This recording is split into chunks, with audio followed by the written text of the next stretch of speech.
voilà bien longtemps que nous n'avions plus de ces nouvelles. Et pour cause. Après la dernière tournée du groupe Frérot de la Vega, Florian Garcia, dit Flo de la Vega, est parti se réfugier loin du bruit et de la foule. En 2017, le jeune homme s'est installé au cœur des Landes, dans la forêt, dans un domaine de 6 hectares avec sa compagne. Quelques mois plus tard, le couple accueille un fils, Santi. C'est justement dans cette demeure de vie autonome, sans raccordement à l'eau ni à l'électricité, que les caméramans de l'émission 50 Inside ont retrouvé l'artiste. On était à droite à gauche en tournée, et puis j'avais besoin de me reconnecter à moi, explique Florian de la Vega dans l'épisode diffusé le 3 avril 2021 sur TF1. J'avais la sensation qu'il fallait que je sois extrêmement seul, d'un coup.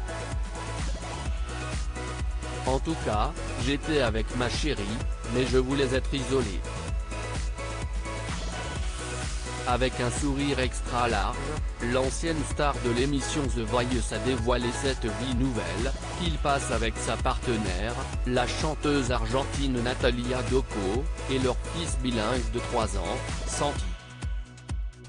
Nous avions passé une annonce, cherchant maison autonome avec une rivière et une forêt, racontait-il déjà dans les colonnes du Parisien. Nous avons vendu notre appart à Paris et nous sommes installés ici en juin 2017, juste après le dernier concert des Frérots. Aujourd'hui, Florian de la Vega a la guitare qui le démange. Il a sorti son premier album solo, Rêveur Forever, le 5 mars dernier et espère monter un festival de musique en pleine nature, sur une scène qu'il semble avoir construite de ses mains à côté de son habitation.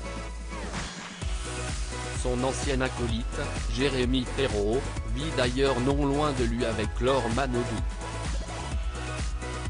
Mais le binôme ne semble pas se réunir si souvent pour se taper un bœuf musical. On ne se voit plus beaucoup, confirme le jeune papa. Chacun a un petit peu sa vie, même si on est sur la même côte. On est quand même à plus d'1 heure et demie. Je suis assez solitaire. À part être avec ma chérie et Santi, je passe du temps avec très peu de gens. J'ai toujours été comme ça. On fait chacun nos routes. On se donne des nouvelles comme des vieux copains.